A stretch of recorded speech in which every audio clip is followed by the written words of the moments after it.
Hey YouTube, this is RobinArts1 here, and today I've got you, and for my next video I'm going to be doing Superboy.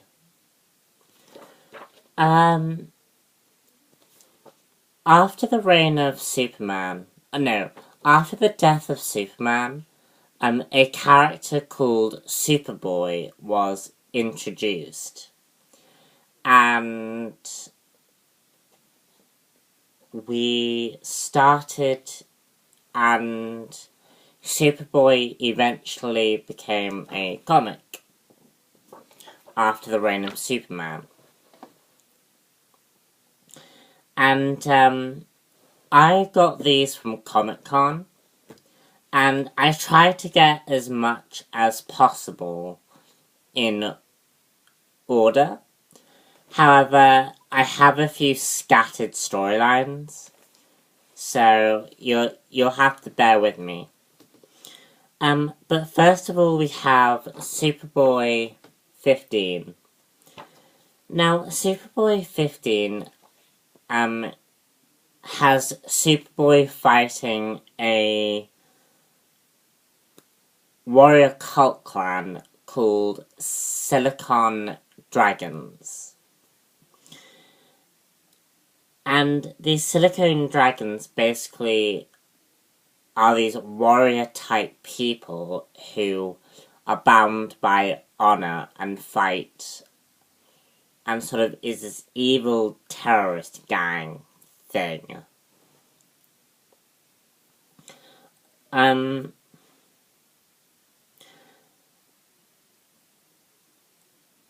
So Superboy fights one of the Silicon Dragons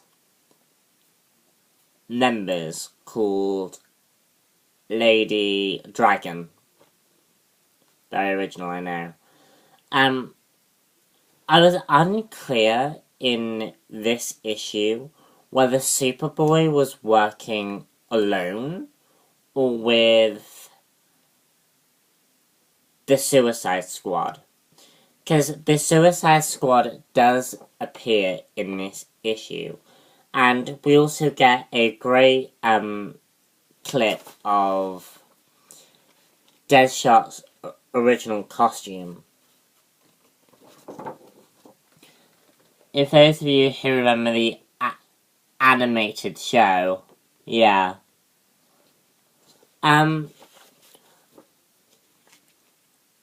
Yeah.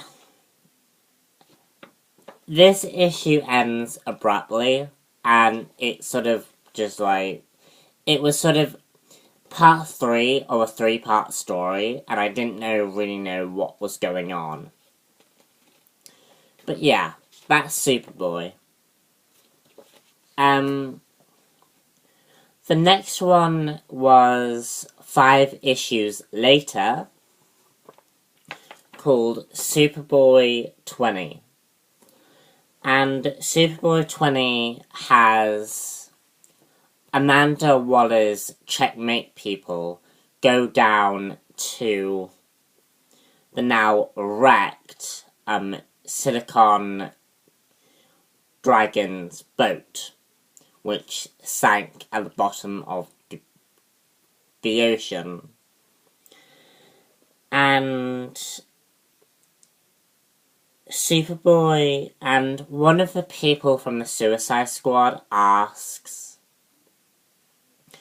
for Superboy's help, and Superboy goes down and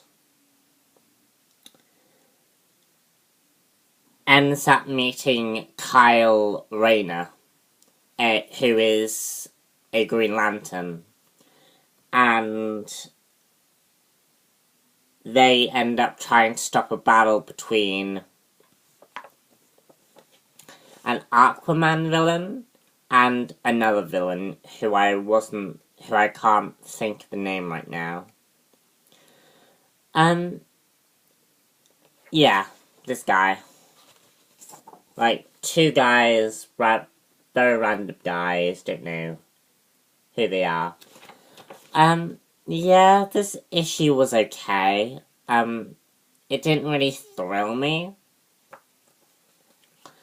I was like, meh, yeah, that happens. It's nothing too special. But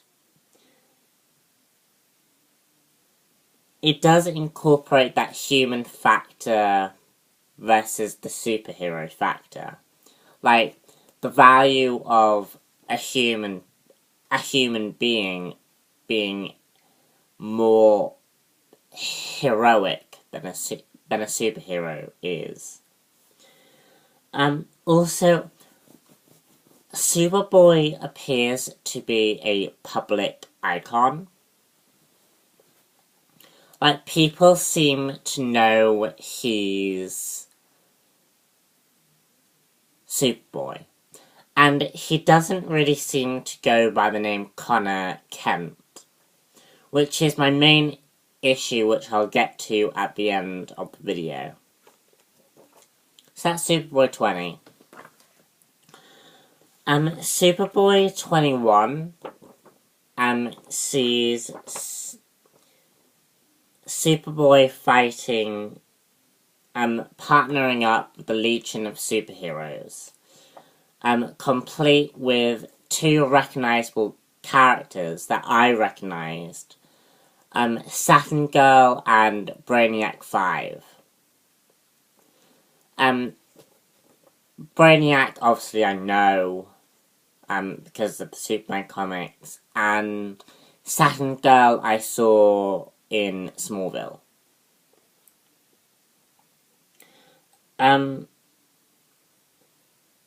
It again continues with the Superboy is a public icon. He has a thing going with Tana. And I like the fact that the Legion of Superheroes and Superboy don't speak the same language. So there's a language barrier. And it's sort of that classic, oh, I don't know you, you don't know me, let's fight, and yeah. The Legion of Superheroes is trying to locate one of their lost members. And another member of their Legion goes missing. And it's not really referenced again. However, this is part 1 of 3. Yeah, I liked the language barrier, and I liked how, because Superboy clearly knows about Brainiac. I'm not sure if the two had met previously, but Superboy seems to know quite a lot of Superman villains. There's also Crypto, or who I assume is Crypto, and he looks so cute. He's like a little hatty dog. He's very cute. But yeah. Yeah. Finally, well, we then go on to Superboy Losing It Part 1. Yeah, another Part 1, I know. Again, I tried to get these in order, and I couldn't find very many. In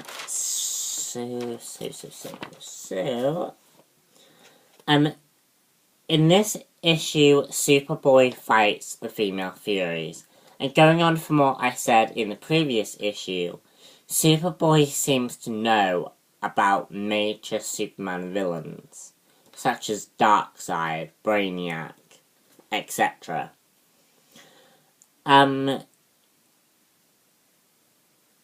Yeah, so Superboy is helping Knockout, who we see in the previous, in this issue, helping, going to Hawaii, which I find very strange about why that is, but I went with it. Yeah, so Superboy goes to Hawaii, and well, Superboy helps Knockout fight her former teammates, the Female Furies. And we get to see some more apocalyptic culture, and we see that in the eyes of Knockout, she viewed Granny's goodness's abuse to her as a form of love. And I thought that was quite interesting, because she sort of has that Stockholm syndrome going on, where although she's not a captive, she has that element to her character that she could be a captive. That being said, that I do have a major problem. Superboy is in high school, and Knockout is like 20. And they set them into a relationship in this issue, and I didn't really care for that very much. Like, you could have had a master and a tutor thing going on. No, a student and a tutor going on. But instead they put them into a relationship. And I thought that was a bit wrong, because Knockout's older than him. And also, whereas I feel like Knockout was abusing her power and sort of using Superboy. But again, I don't know how this ends, so I can't comment on that too much. Stay tuned for part 2, as I have run out of time. So yeah, stay tuned for part 2.